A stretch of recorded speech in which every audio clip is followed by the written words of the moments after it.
And since we finalize this, right, I do want to send that proposal, one to my new clients, one to my returning clients. I'm utilizing the tags here for conditions. Now, on this section, when the organizer is complete, it'll automatically move into the in prep. Now, when it moves to in prep here, there's no communication with the client anymore because my action is a task. So if I open this up, what should happen in the in prep section, right? Well, somebody needs to prepare the 1040, right? So because the organizer already has fields for your client to upload documents to, you probably need to provide your team member some instructions on what they need to do. Although you and your team know what you need to do, it's probably nice to have a standard process. So I'll show you what I mean. I already have this here, but let me create a new template.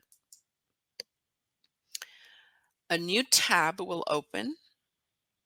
And if you click on this little back arrow, it automatically takes you to the template section, and it takes you to all your tasks that you have ever created templates for, right? So I can use whatever is here, but for the sake of the example, I'm going to create a new template and call this prep 2025, just so we can identify it here internally. The status of a task should be anything but complete. Okay. The point of this is because when it is assigned to you or your team member needs to literally hit complete whenever they really are done with their task.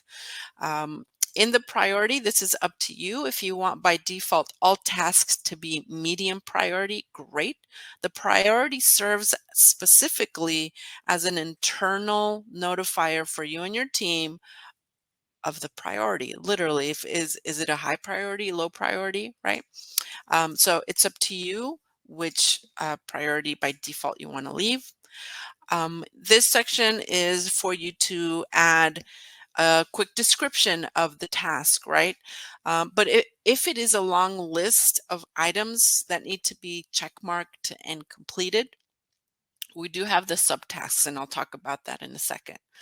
So tags. So tags are not only useful to categorize your clients, it's useful to categorize your tasks. So for example, if this task is specific on tax, or individual tax, maybe how I have it. Perfect. You can tag this particular task as a tax identifier. So that means that if I have 50 tasks assigned to me, I can see quickly which ones are related to tax and which ones are related to bookkeeping, because tasks related to bookkeeping, you can probably use the bookkeeping tag that you created, right? Or whatever service it may be about. So again, tags are not only useful to categorize your clients, but they're useful to categorize all of the tasks that will be potentially assigned to you. Now the assignees, we touched upon this before, but in the tax prep stage, that's what we're manipulating now, right? If I go back to the previous tab and I hit cancel, we are in the in prep. So this means that we need our tax preparer, right? So if I hit roles, I want whoever is the preparer for the account to be assigned this task, right? If there's nobody set up as a preparer for a specific account, it will be an unassigned task in which you can later assign to somebody. Remember, I did a quick drop down and selected names, but in this case, I want the preparer to be the one taking charge of this, right? So I'll select this, I'll select the preparer, and I want this to be due. I'm going to do a 0 here because it's moment 0. I want this to be done within the next 7 days.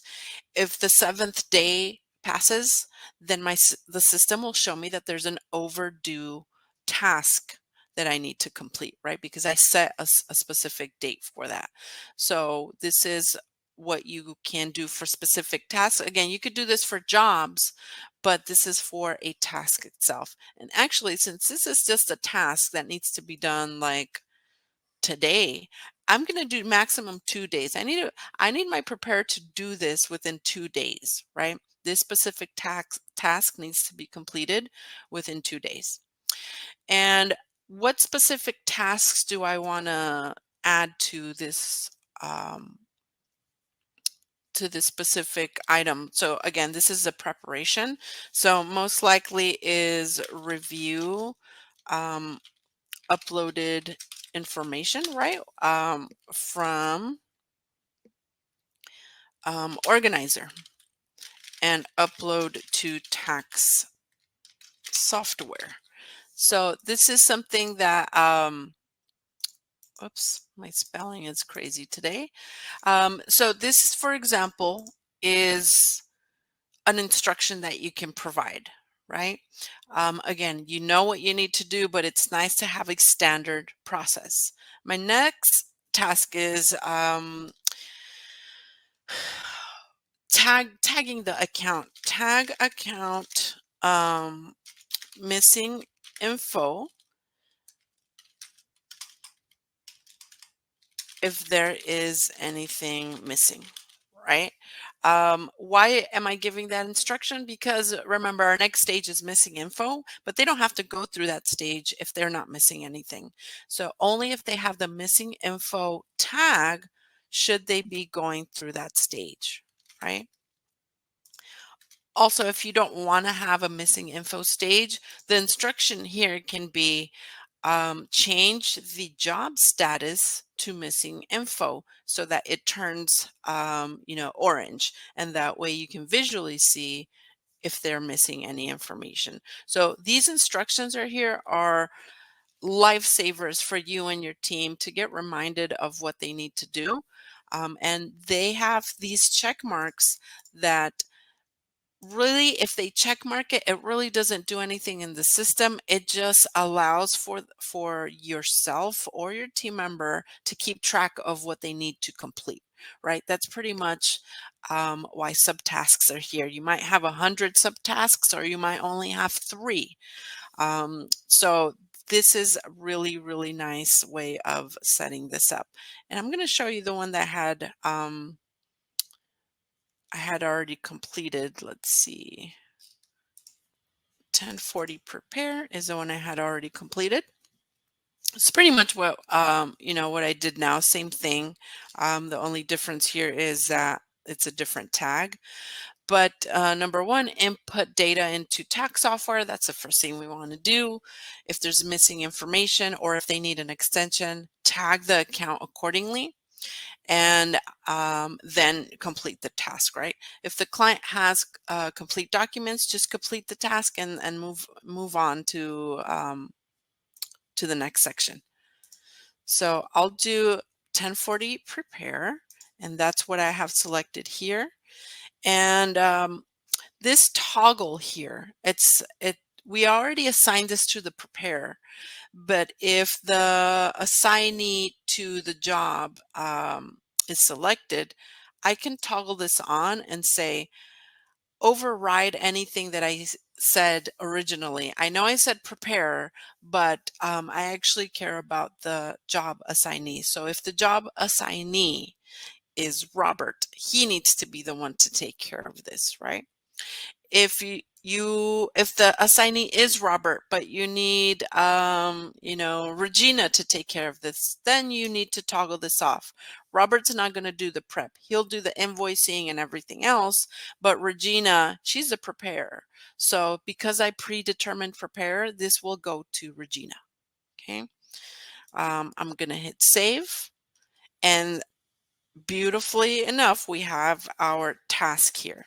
So I'm going to hit save, and we'll do this testing in a second because I want to have clarity on why did she give the instruction of missing docs? Well, because we have these conditions on these stages. I gave an instruction that says if they're missing docs, tag them as so, and then hit complete. So it'll go to this stage. But if they have an extension that they need, tag them as extension needed, and then hit complete. So it goes to this stage. It's not going to go to missing docs. It'll go to extension needed. Again, you might not need any of these. You can just use job statuses. Remember, job statuses, whoops, are the ones that you can change the status of the whole job. And they're these that you can manipulate, right? So going back to here, I'm just going to quickly go through the next section. So now that you know how to create a task, you want to go through your next stages and see if the tasks adhere to what you need to do, right? So in the, for example, the missing info, we have a task that says send client request, right? And we'll talk about client requests in a second. If that's what I want, perfect. If it's not, let's take a look at that particular task that I am doing on missing info. So what am I doing here? So I'm going to tell my team members that if they're missing something, then you need to send the client a request. So send client request with details of missing items because our clients may be missing their W-2. They might be missing just a document that wasn't there, or maybe they wrote their address with like an extra exclamation mark or some weird thing that you need clarity on. Then we got to send them a request so they can answer our questions quickly. And then it says, make sure the request is linked to the job. So we'll talk about linking things to jobs so that, like Katie said yesterday, a job is your manila folder where you're going to throw everything in there. You want to make sure that if you send a request or a communication out to your client, it's neatly organized and neatly stored all in the same job, right? So you open that folder, open that job card, and you see everything that's going on. And if you uploaded a document, you want to make sure that it is linked. You send a client request, you want to make sure it's linked. You send an invoice, you want to make sure it's linked to the job, so on and so forth. So we'll talk about that in a sec. All right, so this is good information here. So let's go click save and exit. And let's look at my other items here. So if I scroll over to manager review, I have a task here, manager review. So that should be clear. Is it clear? Well, I'm going to look for that manager review. I don't have any tasks. It's probably self-explanatory. It's just a final review. You don't have to have subtasks if you don't need them. That's clear enough for me. And again, sorry, I'm going back and forth here. I'm gonna go to manager review one more time. And I always want to make sure, since I'm the manager, right? Instead of roles, I'm going to choose team member, and that should always be me. So I will always be the manager, right? I'm not doing roles anymore. The manager review should be that specific person that needs to be reviewing this specific account. And if you have more than one manager, for example, you could leave this blank. Once it's sent out, you'll see that there's unassigned tasks and you can assign them. Or you can choose two people and you have to decide, either of you have to decide, hey, I'll take this one, you take that one. But these assignments are, remember, when something's assigned as a task, they're going to get a notification that says there's a pending task, right? And this little number 1 will turn into 2, 3, 4, 5, 6, or however many tasks you have pending. All right, so this is good enough for me. And if I go back So what I'm doing now is going stage by stage and making sure that my tasks are lined up with what I need. So when I hit complete on this manager review task, it's automatically going to move to the next stage.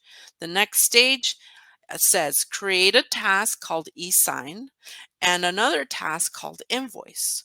So if I need the e-sign or the e-signature to be sent by somebody specific in the team, I'll go to my task templates, and then I'm going to look for the e-sign task. And it says here that the preparer should be sending this. Perfect. That's how it should be, right? So I'm going to do quick due date, moment zero, and I want this to happen within 1 day. That signature request should happen in 1 day. I have a little bit of a description here, request signature and link to job, just as a little reminder to myself, right? So as you go through stages, make sure that your tasks are assigned to the right individuals. Make sure that everything's functional. That's why we have the testing, right? Because we want to make sure that it went to the right person, and we are not struggling with any issues. But we'll get to those bottlenecks when we start testing. And then e-filing. I have a task here that says e-filing. I think that's pretty self-explanatory. I don't need to write any details on that. And then the very last stage is my complete stage, which means I don't really need to do any tasks. I'm just going to send an email to my client that says we are done. You can find your information in your folders, etc., right? And I can have the system update my tags to say if anybody has a new client tag, remove it and add a returning client tag. So even that can be automated for you. So once you do that, you check all of your stages, make sure that your tasks are good, make sure that your client facing status is good. For example, in manager review, I have a client facing status that I added called in review. We're currently doing final review of your return. We'll update you on the next steps. And in the invoice here and e-signature, we can add a client facing status that says almost done. We can do something called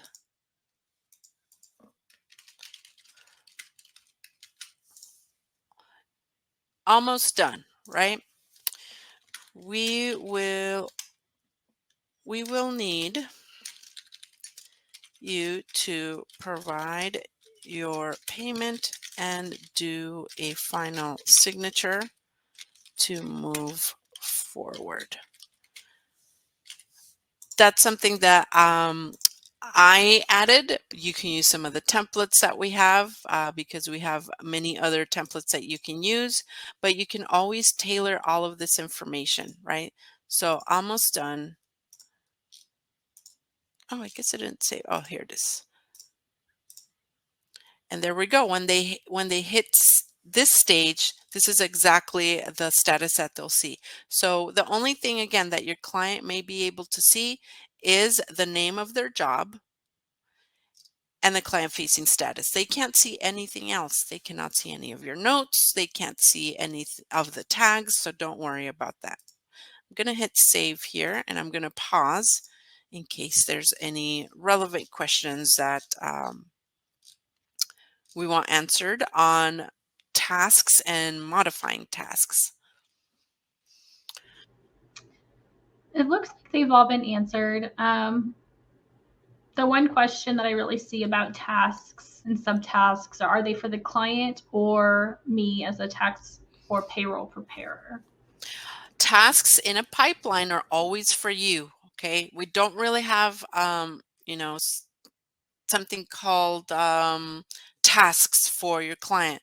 Those would be, like signature requirements. Those are actions that they need to complete. There is one, title in chats, and I'll show you. So in a chat, for example, you can add a task for your client to complete, right? So when you have this, if you have this chat in a pipeline, you can create a trigger so that when your client check marks this guy here, the system moves to the next stage. So you might not need this because we have so many other features, but just know that this is here if you need to give your client, a list of things that they need to do, and that's it. They'll see it. They'll see it available. There's a little tab that'll say tasks, and they'll be able to see these tasks. And then you can advise your client to look in that tab to see if there's anything that they need to complete, right? All right. So, but yeah, essentially, when we look at a pipeline and we're talking about tasks, they're only for you and your team. This is all internal, right? I know we have these actions of, my client needs to sign something, my client needs to fill something out, but you can have a pipeline in which you don't need to interact with your client really. You just want to keep track of a certain process. So they may all be tasks for your team, right? There might not be a need for that client communication for certain services that you're providing. Again, a pipeline can be a communication gateway for your client to be process them through a service, or it can just be an internal process for you and your team. And they can all be tasks that simply are assigned to each other, right? So that's really, really nice to understand because you can just streamline processes, internal processes that you need to do.